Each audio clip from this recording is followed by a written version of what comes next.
Homeowners spend an average of $15,000 to $50,000 on outdoor renovations, and a huge chunk of that money goes toward features that look incredible in a showroom, sound impressive to neighbors, and quietly fall apart, get ignored, or become expensive problems within 2 or 3 seasons. Nobody talks about this. The outdoor living industry is built on selling you the dream, and the dream is expensive. So before you sign off on that quote, watch this.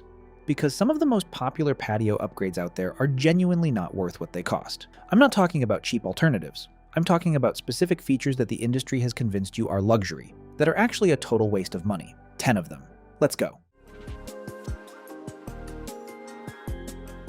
A built-in fire pit sounds like the ultimate backyard upgrade.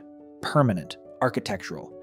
The kind of thing that makes a patio look finished and high-end in every real estate photo. Here's what actually happens. You use it 3 times the first season, twice the second, and then it becomes an expensive raised planter that you're too guilty to admit you never use. And it's not just the usage problem. Built-in fire pits require permits in most areas. They need a gas line or constant firewood management. They create smoke that drifts directly into your seating area if the wind turns, which it always does. Sparks on nearby decking are a genuine hazard, and insurance companies are increasingly asking questions about them. And if you ever want to reconfigure your patio layout, you can't. It's permanent. That's not a feature. That's a commitment you'll be looking at every day. The smarter move? A high-quality freestanding fire table. Propane, portable, and it looks just as good in photos. You can move it, you can store it. When you're done with the patio season, it disappears into the garage. And when you're done with that life stage entirely, you sell it without involving a contractor. Outdoor TVs are aggressively marketed as luxury living. Eat outside, watch the game outside, entertain outside. And the screens themselves cost 2 to 4 times more than an equivalent indoor TV because of weatherproofing. The reality? Most people watch them maybe 5 or 6 times before the novelty wears off. Direct sunlight makes them almost impossible to see for a significant portion of the day, and the patio is where the sun is, so that's a problem with no solution. Sound gets swallowed by open air instantly, so now you need an outdoor speaker system too. The weatherproofing protects against rain, not against heat, cycling, and humidity grinding away at components over several years. Most outdoor TVs have a realistic lifespan of 4 to 6 years versus 10 plus years inside, while costing 2 to 4 times more upfront. And here's the one nobody mentions. Your neighbors can see and hear it. Every movie night becomes a neighborhood broadcast whether you want it to or not. A good projector and a retractable outdoor screen give you a genuinely cinematic experience at a fraction of the cost, and you roll it away when you're not using it. That's the smarter play. The experience is actually better, and you're not bolting a $4,000 screen to a wall that faces the weather. A tiered fountain, a koi pond, a cascading waterfall built into a retaining wall. These are the kinds of features that look stunning in a landscape design rendering and become the most maintenance-intensive things on your property within one season. Let's talk about the reality.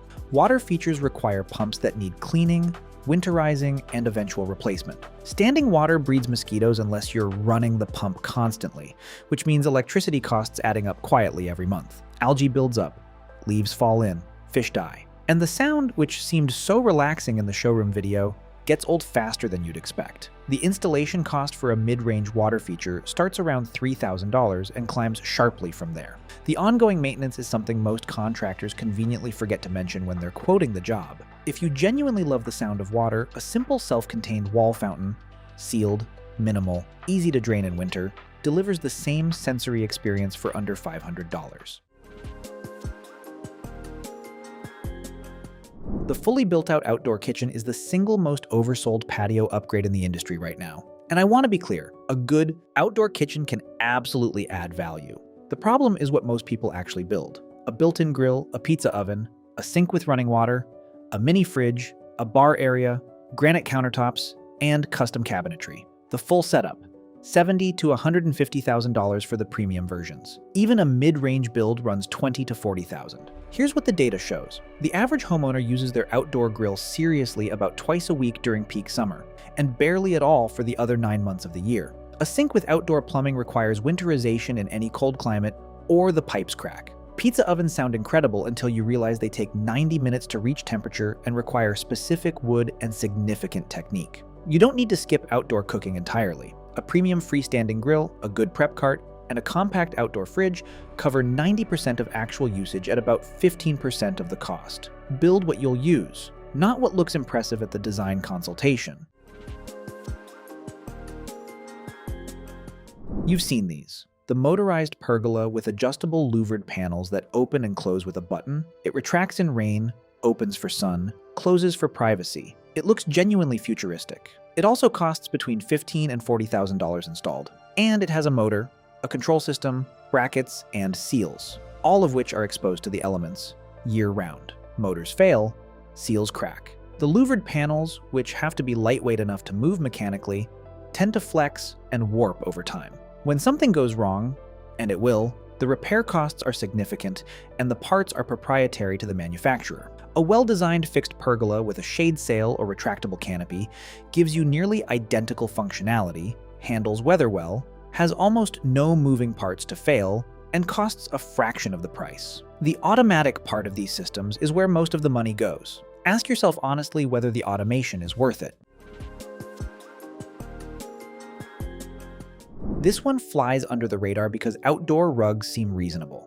They're not furniture, they're not infrastructure, they're just rugs. But premium outdoor rugs, the woven, designer label ones that complete the look in every staging photo, cost $300 to over $1,000. And placed on a patio that gets real use, here's what happens to them. Dirt and grit work into the fibers and grind them down. Moisture gets trapped underneath and breeds mold.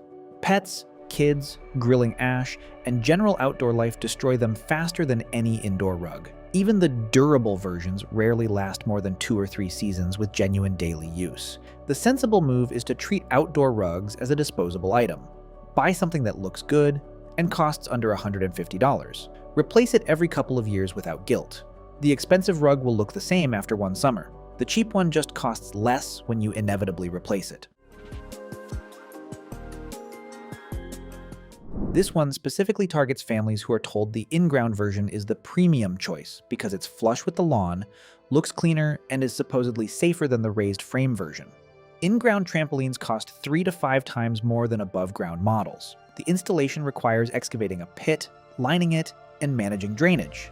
Because a hole in the ground fills with water, drainage systems get blocked. The pit traps heat in summer, making the surface dangerously hot. And here's the hidden part. When the mat and springs wear out, replacement costs are significantly higher because of the custom sizing required for in-ground models. Above-ground trampolines with proper safety enclosures have genuinely improved in quality and design. They're accessible, they're maintainable, they cost less.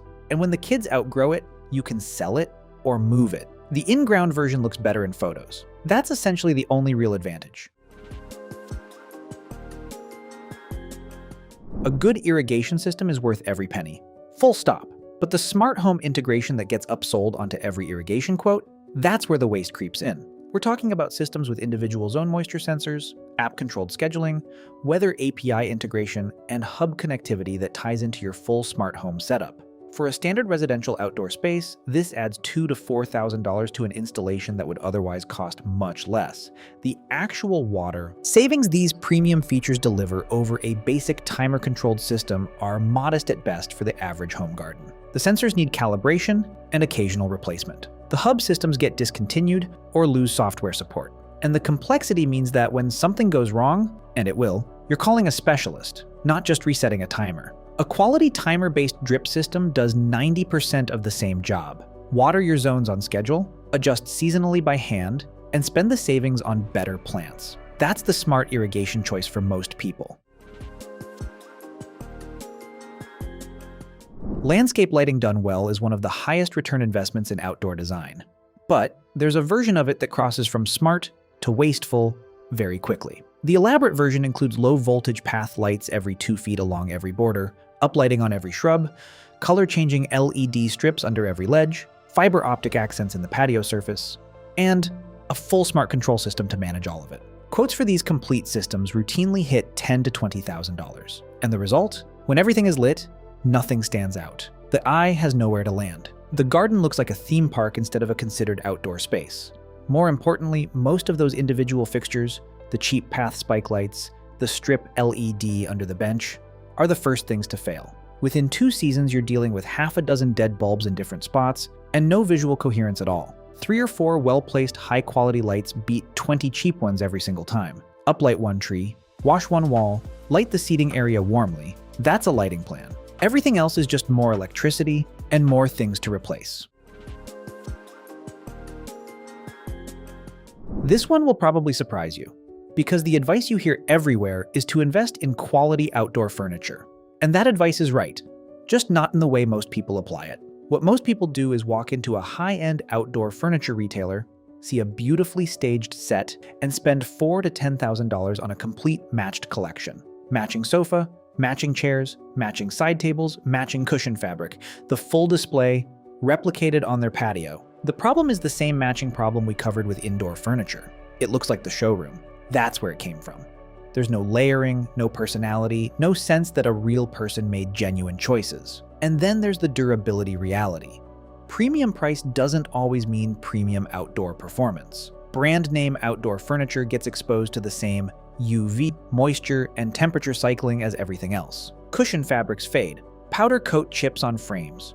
Woven resin loosens over time. Many of the most expensive sets perform no better in real outdoor conditions than mid-range alternatives. The better approach is to mix deliberately. One quality anchor piece, a solid teak bench or a good concrete table, and build around it with considered more affordable pieces. Invest in quality cushion fabric, not the frame it's sitting on, and never buy the full matching set. Here's the uncomfortable truth. Most of the features on this list aren't mistakes because they're badly made. They're mistakes because they're designed to impress at the point of purchase, not to perform over 5 years of actual outdoor living.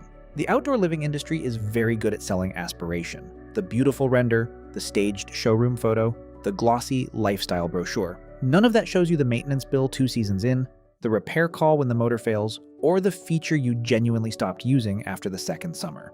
That's the gap between what gets sold and what gets lived. The highest return outdoor spaces aren't the ones with the longest feature lists or the highest quotes. They're the ones built around how people actually live outside. What they realistically use every week, what holds up against real weather and real life, and what makes the space genuinely better every single day, rather than just better in the photos. Smart outdoor design is about restraint more than it is about investment. It's about choosing fewer things that work harder. One great light instead of 20 average ones. One quality anchor piece instead of a full matched set. A flexible, freestanding feature instead of something permanent you'll be stuck with when your life changes.